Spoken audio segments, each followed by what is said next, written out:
Salut, cette vidéo sera dédiée aujourd'hui à la promotion payante.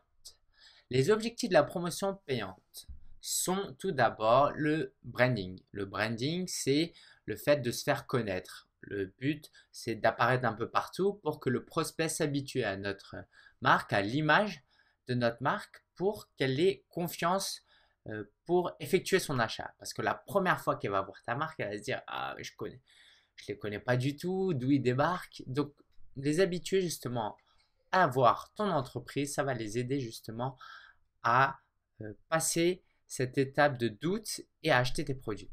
Et donc voilà, le deuxième objectif, c'est vraiment vendre, vendre et vendre. Là, on va commencer à dépenser de l'argent.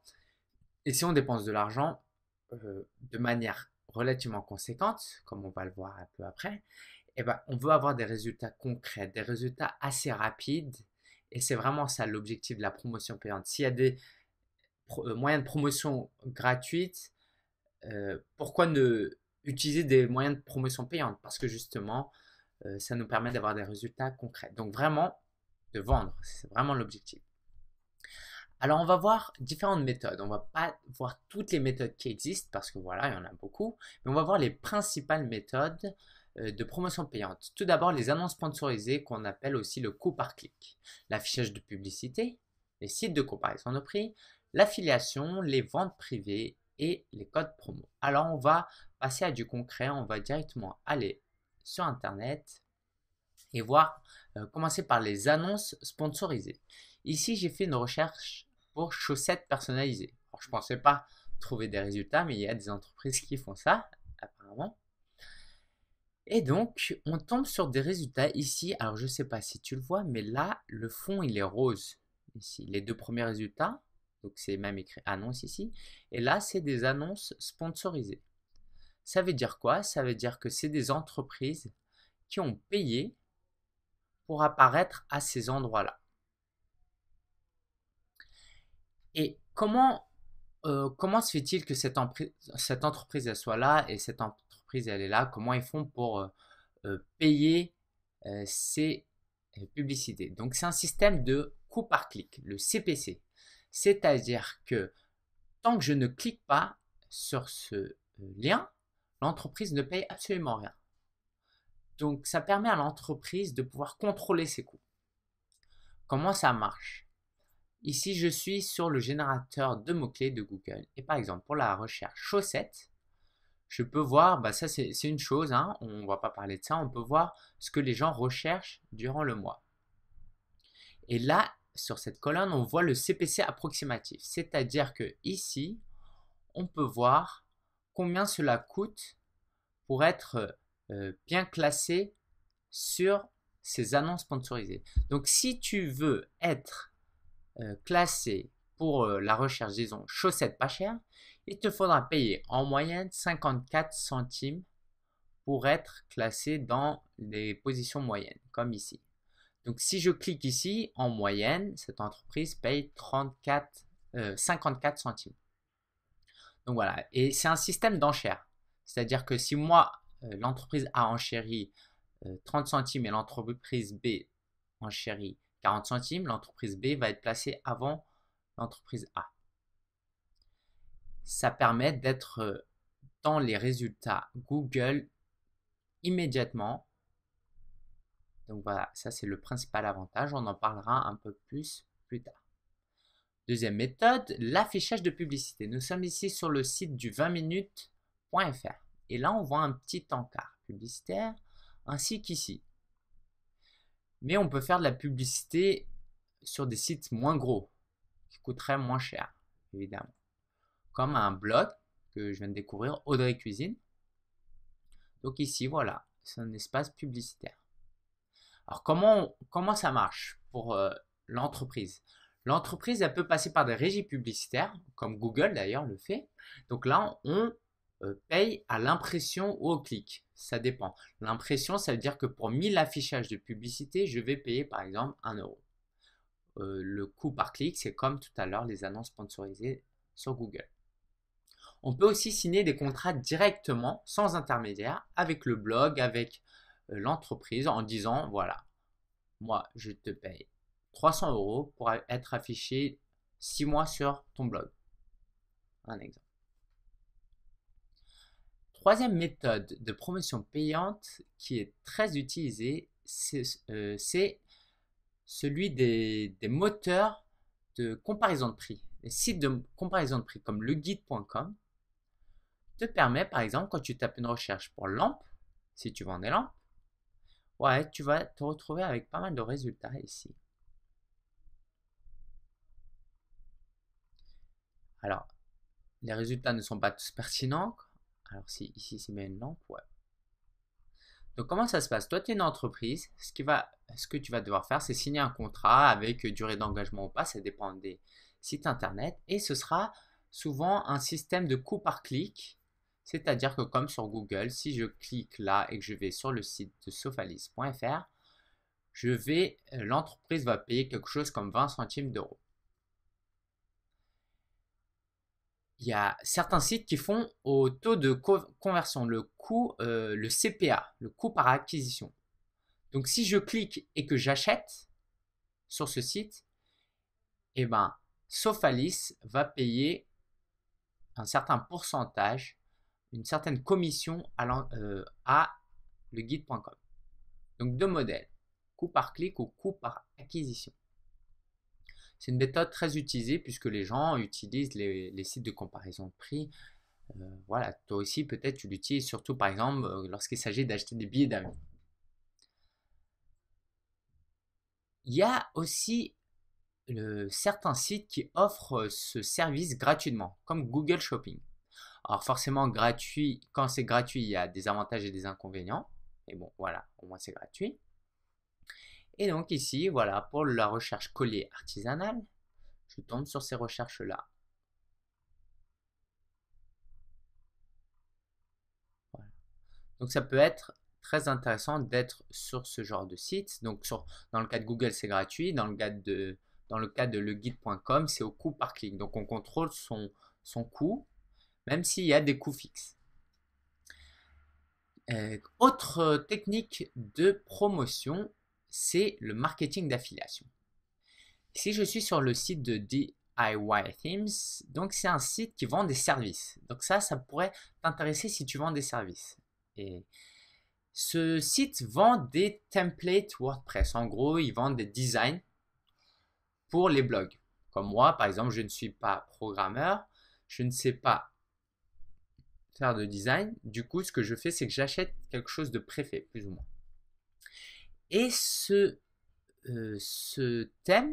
template se vend 70-80 $.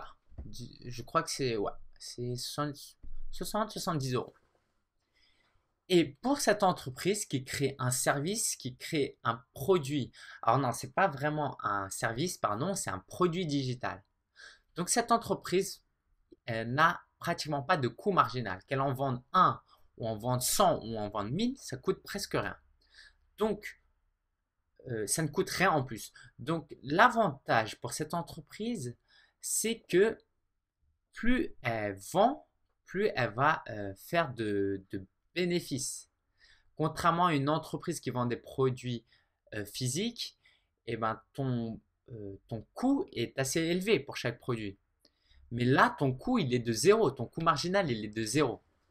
Donc, ça va leur permettre de pouvoir utiliser cette économie d'argent via les coûts, par exemple, pour donner de l'argent à des affiliés sous forme de commission. Ça marche comment? Moi, j'ai créé un site pour faire la promotion de ce produit. Donc, j'ai fait un site et pour moi, le but, ça a été d'être classé sur Google. Et donc, si quelqu'un vient sur ce site et se dit « Ah, tiens, ce thème, il a l'air pas mal » et clique sur un des liens, ici ou voilà, ici, ou ici, et ben, cette personne va tomber sur ce site-là et si elle l'achète, je touche une commission de 50%. Donc, je toucherai quelque chose comme 35 € pour avoir recommandé ce produit-là. Donc, cette entreprise, en faisant cette promotion, ne paye absolument rien. Alors, il y a des coûts fixes liés à des plateformes d'affiliation. On va voir ça juste après. Mais sinon, cette entreprise, voilà, tant que ses affiliés, comme moi, ne vendent rien, bah, eux, ça leur coûte rien. Et quand ces affiliés réussissent à vendre, bah voilà, ils payent 50% de commission, mais ils en gardent 50%. Donc, c'est vraiment tout bénéf pour eux. Alors, l'affiliation, en France, il y a plusieurs plateformes et ces plateformes sont en général payantes. Il y a TradeDoubler qui est le leader, me semble-t-il. Il y a aussi Zanox ou encore Net Affiliation. Donc ces entreprises-là vont te prendre un coût fixe, par exemple à l'année, va te faire payer 200-300 euros et après tu pourras utiliser leur plateforme parce que eux, ils connaissent beaucoup d'affiliés. Et ils vont prendre un petit pourcentage aussi sur tes commissions. Avant-dernière méthode de promotion payante, c'est les sites de vente privée. Donc on connaît tous venteprivée.com, là c'est Brandly, donc c'est britannique je crois. Donc ce que tu fais, c'est que par exemple tu vends des bots et tu contactes Brandly, tu lui dis j'ai 50 modèles de disponibles, non, pour 10 modèles, j'ai 50 quantités de disponibles. Donc tu lui dis ça et ce que va faire Brandly, c'est qu'il va organiser une vente et il va te les vendre à prix vraiment cassé. Et en général, on vend des produits en fin de stock. Et ce qu'ils vont faire, c'est qu'ils vont en vendre, disons, sur les 200 de disponibles que tu avais, ils vont en vendre 80. Donc ce qu'ils vont faire, c'est que ils vont prendre une commission fixe sur chaque vente. Admettons, je ne connais pas ce modèle, j'ai jamais essayé, mais disons 20%. Et donc toi, ce que tu vas faire, c'est que eux, ils vont t'envoyer une liste avec tous les clients qui ont acheté. Donc toi, tu vas être amené à livrer ces produits-là et tu touches donc le prix de vente moins les 20%. Donc ça peut être vraiment très important, très utile, surtout si tu vends des produits de mode, parce que ça marche très bien actuellement. Par contre, il faut avoir une certaine notoriété. Si tu es un tout petit site, et ben voilà, peut-être que l'entreprise ne va pas te faire confiance parce que c'est aussi leur réputation qui est en jeu. Alors, Groupon, c'est un site de coupons de réduction. Donc c'est un peu le même principe. Ce que va faire Groupon, si on prend cet exemple-là, c'est que toi, en tant qu'entreprise, tu vas lui dire, moi je te vends 100 bons de réduction, sans chèque, sans coût, valeur de 20 euros. Je vends 100 coupons de 20 euros. Sur ces 100 coupons de 20 euros, en réalité, on va les proposer au client à 10 euros seulement. Donc, ce qui va se passer, c'est que le client qui achète ce coupon-là, ici, par exemple, s'il l'achète, pour 10 euros, va avoir accès à un coupon d'une valeur de 20 euros. Donc, c'est vraiment très intéressant parce qu'elle fait une économie de 50%. Donc, toi, tu le vends 10 euros. Une valeur de 20 euros, tu le vends 10 euros, mais Groupon va te prendre environ 30-40%. Donc, il va te rester, allez, disons 6 euros. Donc, sur le 20 euros de coupon que tu vas délivrer, tu vas gagner que 6 euros. Donc, c'est à toi de faire des calculs pour voir si ça rentre dans tes marges. Mais l'avantage de sites comme Groupon, c'est qu'ils ont énormément de personnes qui visitent ce site-là. Et tu peux littéralement faire 100, 200, 1000 ventes en 24 heures. Donc c'est vraiment une arme très puissante, même si là, pour le coup, tu ne fais pas beaucoup de marge sur ce genre d'outils.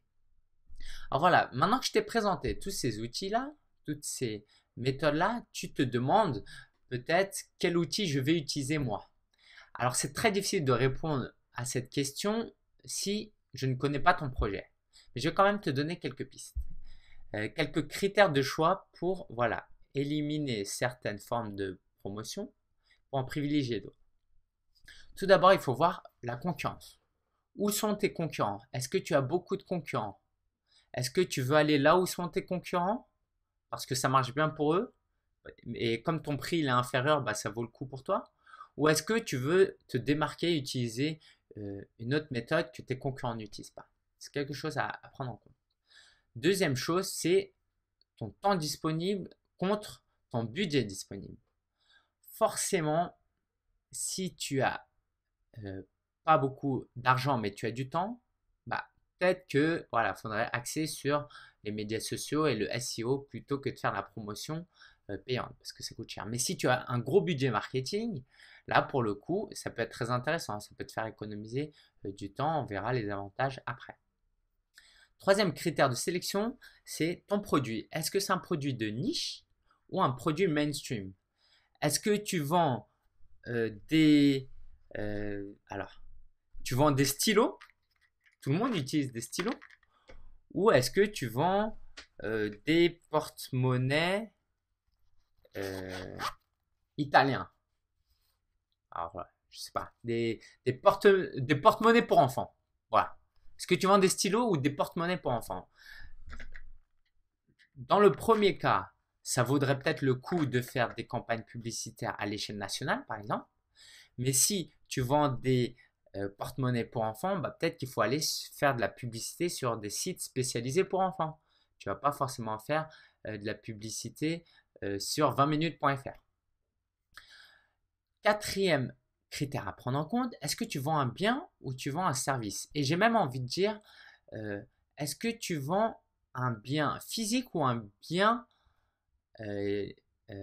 électronique, comme on l'a vu tout à l'heure pour l'affiliation. Si tu vends un bien électronique, l'affiliation, c'est très intéressant.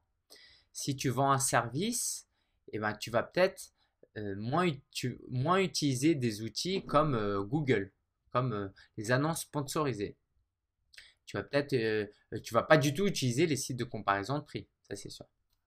Et aussi, au niveau local ou au niveau international, est-ce que tu veux vendre est-ce que tu as un restaurant, par exemple, ou un cabinet d'avocats qui est destiné donc géographiquement à une petite zone, ou est-ce que tu vends à l'international? Parce que si tu vends à l'international, forcément, Google, les annonces sponsorisées sur Google, c'est très efficace. Si tu vends des bons de réduction pour ton restaurant qui vient d'ouvrir, eh ben, effectivement, dans ce cas-là, des sites comme Groupon des sites comme Groupon peuvent être très intéressants pour toi. Alors les avantages et les inconvénients, je ne vais pas rentrer dans les détails, mais très simplement, les avantages de la promotion payante, c'est l'instantanéité. C'est-à-dire que quand tu mets une campagne publicitaire sur Google, très rapidement, tes résultats vont apparaître. Alors que le SEO, ça va prendre du temps, mais très rapidement, si tu fais de l'affichage publicitaire, et ben, si tu mets le paquet, si tu mets de l'argent, ben, on va te voir partout. Voilà, en 24 heures, tu peux faire une campagne, par exemple pour les soldes, la semaine précédant les soldes ou la première semaine des soldes, tu peux vraiment y aller très fort. Et ça rejoint le second point aussi, c'est l'agressivité. Voilà, pendant les soldes, tu peux être très agressif, tu peux être décidé de payer beaucoup d'argent et là, pour le coup, être tellement présent qu'on va en oublier tes concurrents. L'inconvénient, alors j'en ai mis qu'un parce que c'est le principal et c'est pas le moindre, c'est les coûts. Forcément, ça coûte très cher de faire la promotion payante. Alors très cher, c'est relatif. Très cher par rapport à d'autres méthodes, mais si tu veux faire de la publicité à la télévision, à la radio, dans les journaux, là, ça va te coûter encore plus cher. En conclusion, j'aimerais t'éclaircir sur certains points. Tout d'abord, tu vas te demander peut-être, est-ce que c'est fait pour moi? Quand tu démarres ton business en ligne et que tu as de l'argent, ça peut être une très bonne idée justement pour démarrer très rapidement, pour te faire connaître très rapidement, pour entrer dans le jeu très rapidement. Et surtout, par exemple, si c'est une niche où tu n'as pas de concurrent, voilà, comme ça, tu rentres en tant que monopole et tu peux faire des bénéfices rapidement et aussi psychologiquement, mentalement, c'est quand même plus rassurant de pouvoir faire des ventes très rapidement. Deuxième chose très très importante, il faut choisir et adapter son outil en fonction de son budget. Tu vois, même si tu as de l'argent, tu peux avoir un peu, beaucoup ou Voilà, énormément d'argent. C'est toi qui vois. Si, par exemple, l'affiliation qui a un coût d'entrée de 200-300 € à l'inscription, c'est trop pour toi, et ben voilà, tu vas pas te lancer. Mais par exemple, les annonces sponsorisées sur Google, tu peux commencer techniquement en payant 1 € par jour. Avec 1 € par jour, tu peux avoir ta campagne. Ça va pas beaucoup te servir, mais voilà, ça c'est vraiment à toi de voir. Et il faut aussi garder en tête que c'est quelque chose que tu vas adapter. Tu vas adapter. Il faut tester. Ouais, tu vas voir si au bout d'un mois tu vois que ça ne marche pas, ben voilà, tu peux adapter vers un autre moyen de promotion et cela dépendra aussi de ton budget. Et dernier point très très important, c'est qu'il faut connaître l'outil. Alors, on peut toujours apprendre sur le tas, je suis d'accord, mais il y a certaines choses où il vaut mieux être accompagné. Si tu ne maîtrises pas du tout les coûts par clic, les annonces sponsorisées, eh ben, je te déconseille d'essayer avec beaucoup d'argent parce que ça peut te coûter 100-200 € par jour et t'amener zéro vente. Donc voilà, c'est très important d'être bien accompagné, de savoir ce que tu fais, surtout quand il s'agit de dépenser de l'argent. J'espère que cette vidéo t'a plu. Je te dis à demain et ben voilà, j'espère que tu pourras mettre toutes ces choses en pratique et n'oublie pas de poser ta question en bas de la vidéo si tu en as. Ciao, ciao!